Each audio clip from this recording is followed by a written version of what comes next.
faster. And I think where we're seeing it the fastest now is in programming, in coding, and we'll see if that spreads into the other white-collar jobs. But, look, historically, technological innovation creates jobs.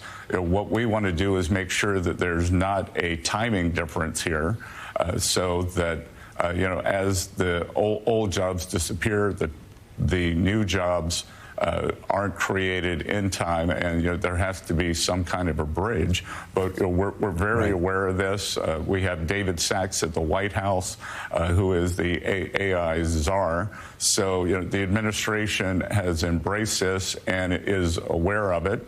We want to make the U.S. the AI superpower, and but there could be downsides too. So we're looking at all the economic potential consequences. Yeah, I'll pass it on to Gene Robinson. But Gene, you've been obviously as London bureau chief and working at the Washington Post. You've been covering this. I mean, we've been through waves of deindustrialization in the late 1970s, early 1980s with Detroit. The globalization and Japan taking a huge market share. We saw Bill Clinton running in '92 in a deindustrialized New Hampshire. Obviously, the impact of the information age, et cetera, et cetera.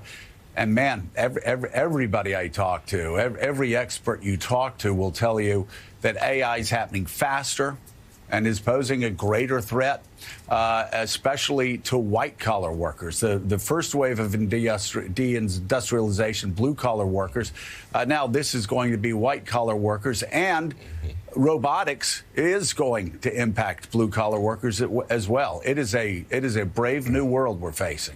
Yeah, robotics already has affected blue-collar workers, because a factory that used to be, 10,000 workers now is 1,000 workers and a whole bunch of robots. And that's, that feeds into the whole employment picture, where the middle class stands. It's a changing economy and a changing world. Mr. Secretary, there's one question I got to ask you, because there has been some confusion. So we've got a tariff of, 50% on Brazil now, I think.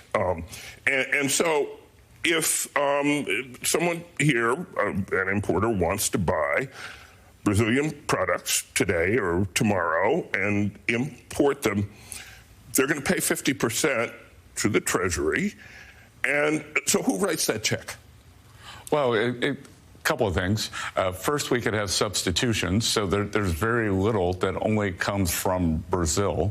It could come from Argentina, it could come from... but assuming it does come from Brazil, say, or it comes from any country with a tariff, who writes the check to the Treasury? Well, the check is written to the person who receives it at the dock in the U.S. The check is written by the person who receives it at the dock. So the tariff is paid in this country by the importer. Is that right? But the Brazilian exporter could decide that they want to keep market share. They could lower their price so that the full 50% of the tariff, say, they could eat part of the cost. They could eat part of the tariff, which is what we've seen. Okay. But the check is written by the importer, right, at the dock. Yeah, and then the importer can pass it on or not.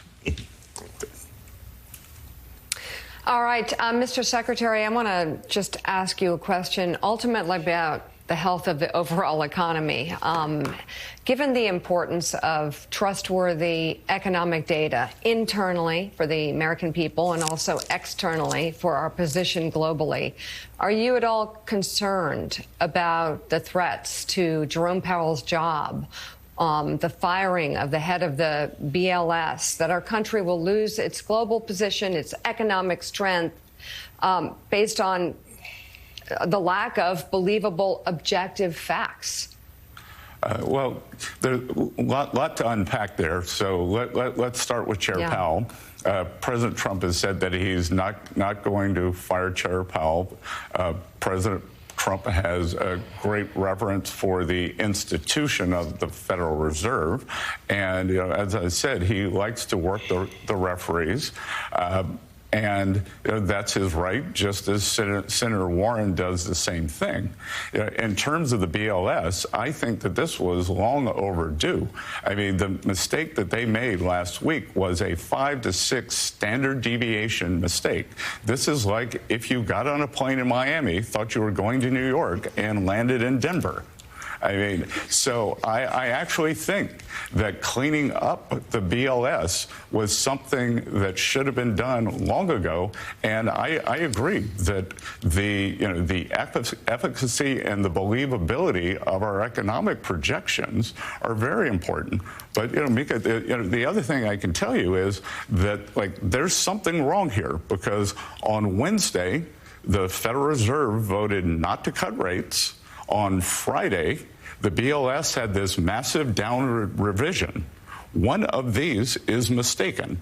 So either the Fed economists did not see what the BLS did, the BLS data was corrupted, and, I can tell you that, the BLS in government, we have settled for so much mediocrity across the government. BLS in many of their cells, the things that they fill in, they used to have 100% the surveys. Some of them, they're just down to 30% of actual data, and then they're intuiting or imputing the other data. So, this is a long-needed change, and the head of BLS is responsible for this. But, Mr. Secretary, first of all, there have been cuts to the department. Secondly, as the Wall Street Journal editorial page said last week, the fact that they're having to do exactly what you're saying, projecting out, it doesn't have anything to do with ideology, doesn't have anything to do with who appointed them, has to do with employers who are not participating as much in these surveys as they used to participate in the surveys. So I guess the question is, what evidence is there out there? And people have been asking, what evidence did the president have that the plane actually ended up in Denver instead of ending up in New York? Because as you and I both know, there are always these revisions. And the next month, and this has been going on for decades, where you and I, Mika, everybody will watch and they'll go, they revised May's numbers. So they were 80% off. That's been going on forever. And yet, part of that, as the Wall Street Journal editorial page says, is it's just employers aren't participating the way they should. So it takes a month to revise those numbers. Is the Wall Street Journal right? Well, no, because, again, this was the biggest revision, I believe, in 30 years. And this, again, it's a 5 standard deviation miss. You didn't land in Newark instead of New York. You landed in Denver. And that, if the employers aren't providing this, then the BLS, it was incumbent on the BLS to find a new way of collecting data. It just strikes me as very lazy work, trying to do things the same old way and expect a different result. How important is it that an independent voice, an independent thinker is replaced in that position? How important is that for the markets? How important is that for the U.S. economy? How important is that for the world to look at us and not think, oh, wait a second, the United States is now doing what Argentina has done for the past 10 years? Look, I think the replacement is going to be a highly competent statistician or labor economist, and it will be someone who won't have errors of this magnitude. All right, and just in closing, I have to ask you one more time: are you Sherman-esque on the question of whether you want to be Fed chair? Are you going to give us a Sherman-esque response? What's a Sherman-esque response? President is hell no. I will never do it. If nominated, I will not accept it, and if elected, I will not serve. That's a Sherman-esque response. President Trump asked me 2 days ago. He and I chatted about it. I told him that I would prefer to stay in the cabinet, that I think I have the best job in Washington, and that we moved on. I'm going to be helping him run the process for the selection. We have lots of good names, and we've already started the interview process.